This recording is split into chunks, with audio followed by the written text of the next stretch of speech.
spent a total of 555,026 Kenyan shilling, and in the month of August I spent a total of 438,968 Kenyan shilling. So on average, we need to talk. My goodness. Hi guys, this is Gideon Eka. So today we're gonna be checking out this video I saw from this lady. I don't know her name, but her channel is good. I'm gonna link up channel so you can watch the whole video. I never knew how to pronounce the name of the channel, but I think it's You The Blueprint. But anyone can correct me on the comment if it's not the name. So we are checking out she's doing how much she spends.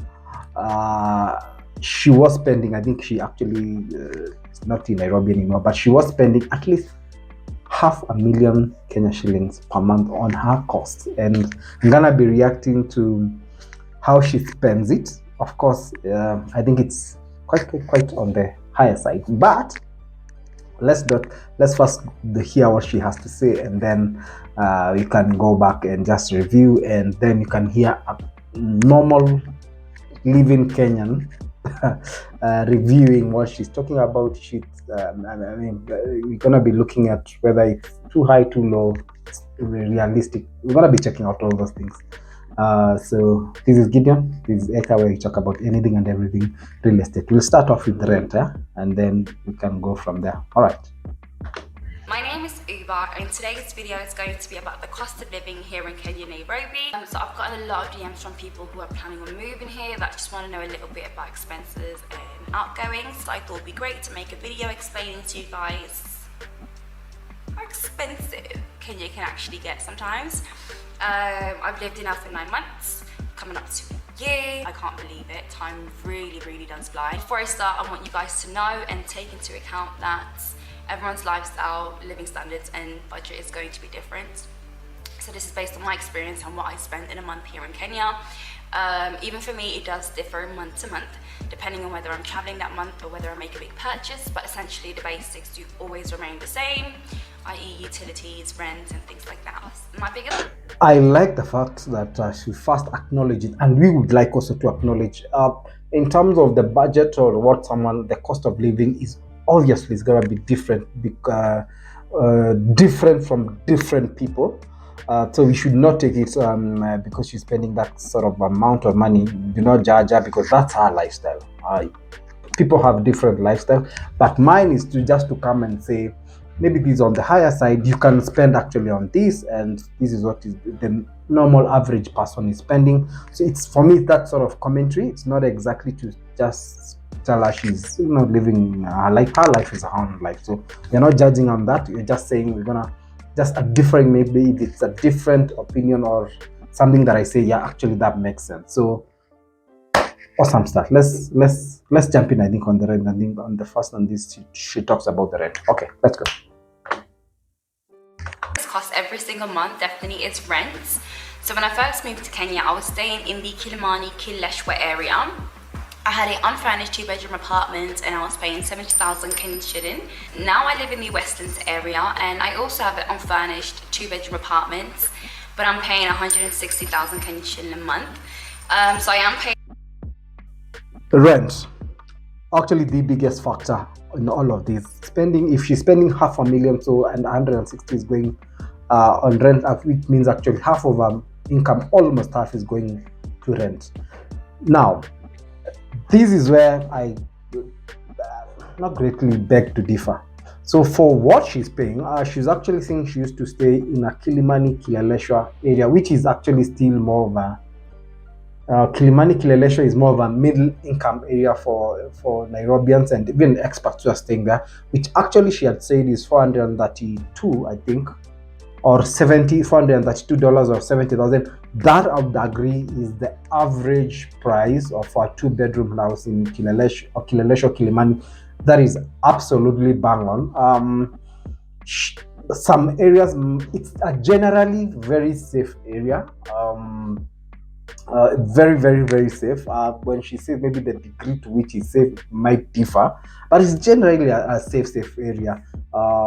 And for the money she's talking about, yes, it actually makes a lot of sense. But now this is the big difference. If you're coming from Kileleshwa to Westlands, then you have that's almost double the price, because she was paying 70,000 and now she's paying 160,000, which is, I think, 1,600 or $1,000 when she was there.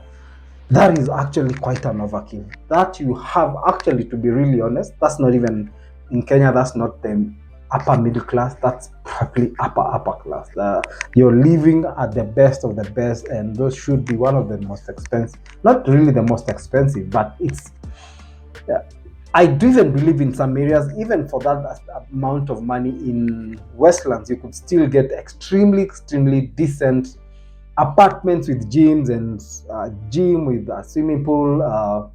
Probably it's just that she chose probably one of the Uber apartments in Westlands.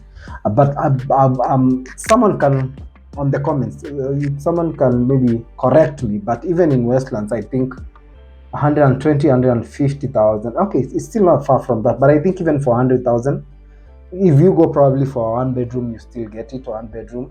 Even in some areas, 80, 70,000 in Westlands, you still get it. I think it has, you have to have really chosen a really new apartment, really, one of the really finest apartments. Generally, in terms of security, it's very okay, depending in which particular place in Westland, or actually say. I'd actually even argue, I think some places in Kileleshwa might be more safer than some places in Westlands. But of course, it's different, because what that means sometimes in Kenya, let's say you have a particular place in Westlands, the whole area has security, but probably on the side skirts somewhere might be a bit sketchy. But really, someone has to really pick because I don't believe there's anywhere in the world that is completely safe. Maybe in Dubai or stuff like that, but it's, for both places, it's quite safe. Yes, if you can't afford Westlands to pay, if for you 160,000 is pocket change, that's very okay.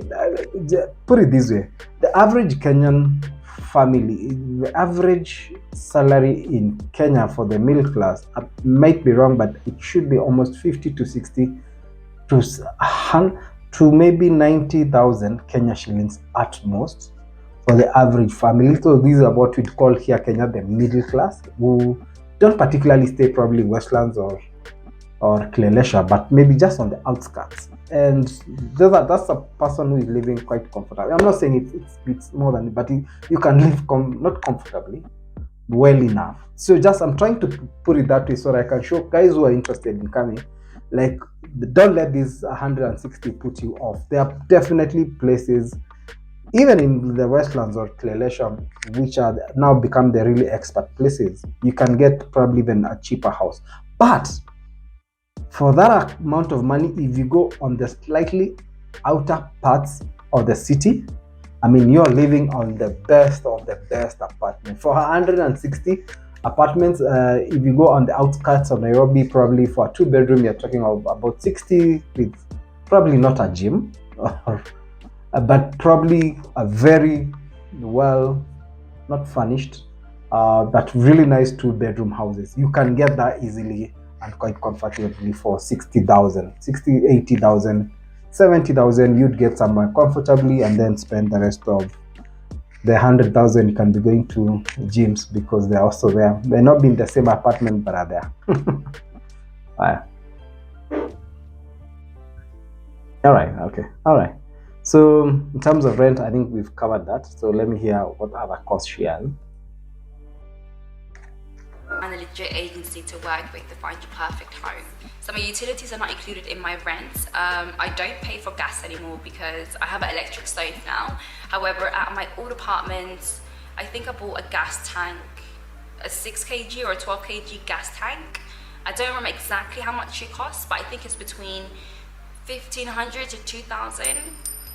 But the good thing about these tanks is they last you a very long time. So for my electricity, I pay 5,000 Kenyan shilling a month, and for my water, I pay 600 Kenyan shilling a month. For Wi-Fi, I'm with the provider. Now, we can agree on this. So first of all, here in Kenya, most people use gas. The reason why she's staying in such a really upper class, it means that in Kenya, Nairobi in particular, we don't have frequent power outages or blackouts, but probably once in a month. So using electricity to cook, that means you probably need to have a backup generator. And in Kenya, that means that's a very, very high-end place that you're staying in. However, for most people, they use gas. So what gas is, how do I say gas? Gas is what you use for cooking, probably, instead of using electricity. And yes, for a 12 kg gas, it goes from probably 3,000 thereabout. That might be at least $20 to $25.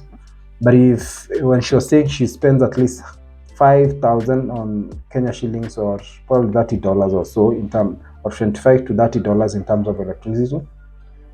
If you live in a fairly, probably you have 1 or 2, 3 kids, yeah, that would actually make sense. But the fact that she uses electricity for cooking, that will ramp it up. But for the general family, probably you're gonna be spending, with the electricity, you're gonna be spending, I think 5,000 to 6,000, that $30 to $30 per month. I think that is okay.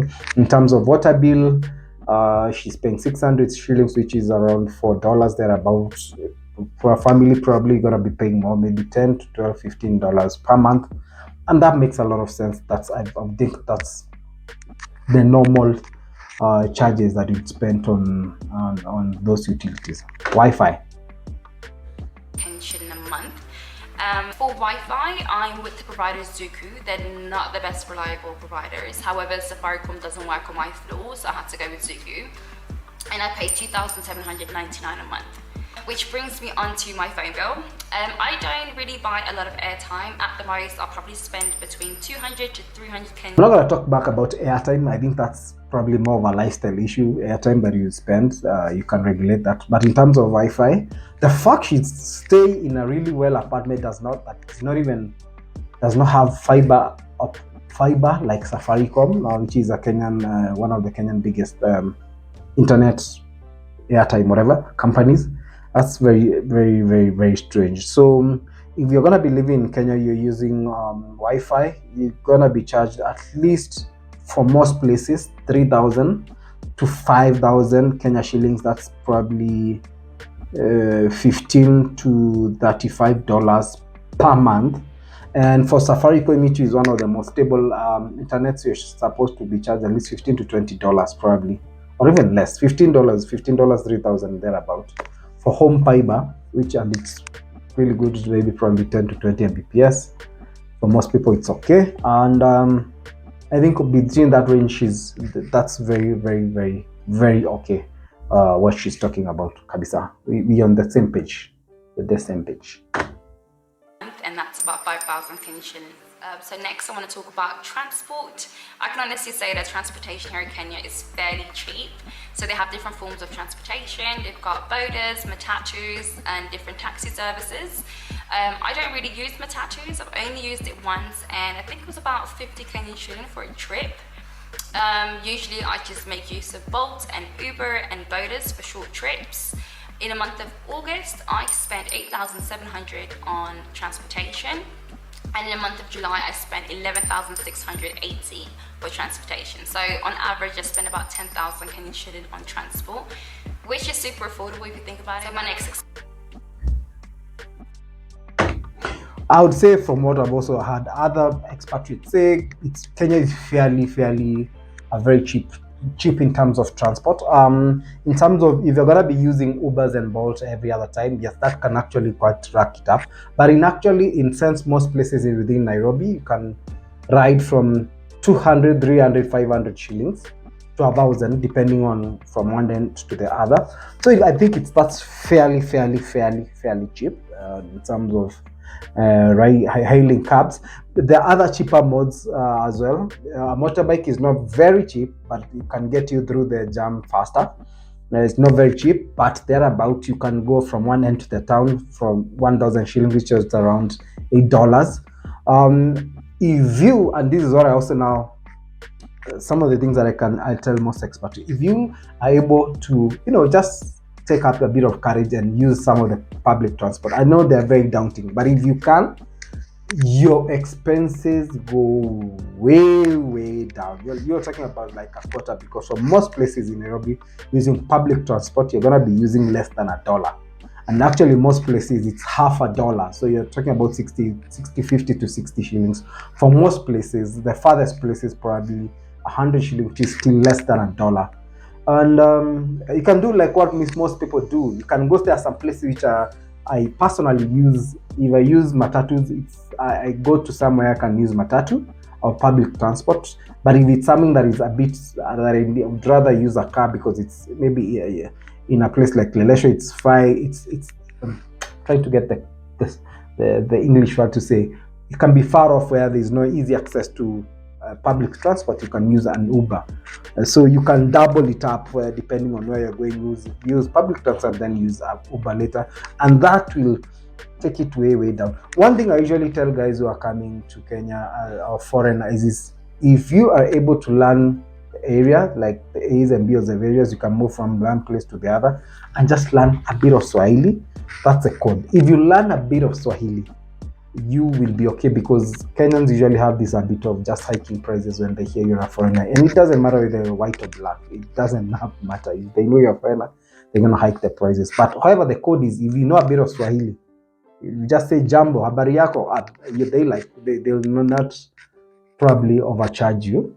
They'll not actually overcharge you if you know you can hear bits of Swahili, because they know you know. So all right, I think on that point, that would be very okay. So my gym membership is 45,000 Kenyan shilling, and it's for a period of 3 months, but you do pay up front, so essentially it's about 15,000 Kenyan shilling a month. And for my Pilates, I go 3 times a week and I pay 26,000 a month, and that's for a package of 12 sessions a month. So with this, where another place where lifestyle matters. So one of the things I've had foreigners say, and also concur as a Kenyan, gyms in Kenya are way overrated and way overpriced. I do not know why, but they're way overpriced. I've had guys say outside there you get gym membership for like $22, and these guys, they're charging $1,500. That's almost $120 per month. Why? I mean, that does not make any sort of sense. My recommendation would be that Kenya has a lot of green spaces. Go work out there. Go walk, run. I mean, you don't have to. If she's there, you have to use a gym. That's okay. But for that amount of money, I would rather work out at home and go for a walk, because what we do have is a lot of green spaces, and yeah, we have a lot of green spaces. I not, even if I had the money, I would not be paying 15,000 for a gym. I would rather go and work out myself. There are a lot of green spaces in Kenya, but that's my opinion. Yours could be different. So finally, that's it, guys. I think she's just rounding off of everything. She says she spends at least 500,000 Kenya shillings per month, and for that sort of money, let me just give Kenyans, we're having demonstrations right now because we think our public officials are paid. And for most which are a member of parliament or your senator, that would be your senator there or representative. In Kenya, our Kenyan representative usually has a basic pay of 800,000 per month. Now, this lady is spending, and these are the people we think are actually just eating our money, right? And until to the point where people are actually having riots in Kenya. So these guys who are representative are actually being paid 500,000. Even for them, I would say spending 500,000 shillings would be quite on the upper side. And then these are guys who live not even in Westland. Most of these MPs live in Karen and Runda, which are the most high-end places you can think of. I'm not saying there's a lot of money for people, because people are different, budgets are different, and I do understand. But for most Kenyans, even just, I'll put some of the comments that I saw, funny ones here. For most Kenyans, we'd agree that's on the higher, really high side of a budget. If I take a typical example of a Kenyan bank manager, who is someone who is living quite well, that most of them are usually actually paid 300,000 and she's spending almost double that. So that puts it a bit in perspective. Hey, this is Gideon, this is Eka, where we talk about anything and everything real estate. See you next time. Cheers.